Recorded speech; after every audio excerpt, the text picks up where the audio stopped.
मी लिहिलेल्या पुस्तकाला एखादा नवा राज्य पुरस्कार मिळावा यापेक्षा वावरातल्या पिकाला चांगला भाव मिळावा.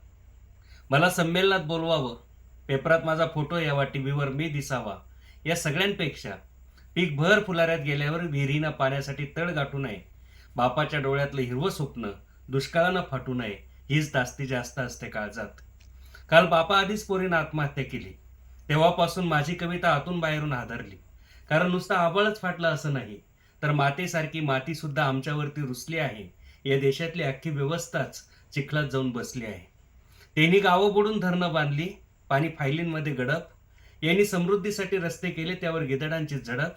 कर्जमुक्तीचं हिरवं कणीस दाणे कुठं आहे, आजचे दिनचे नुसतेच ढोल गाणे कुठं आहे.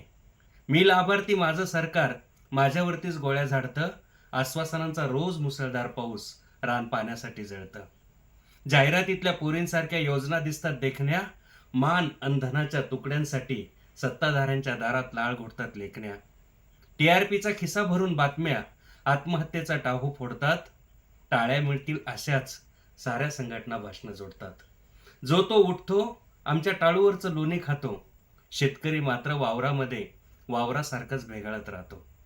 म्हणून गल्लीपासून दिल्लीपर्यंत आता खोल नांगरट घ्यावी लागेल. तेव्हाच तुमच्या माझ्या आयुष्यातलं तण जाईल.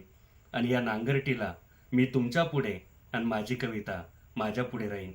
माझी कविता माझ्या पुढे राहीन.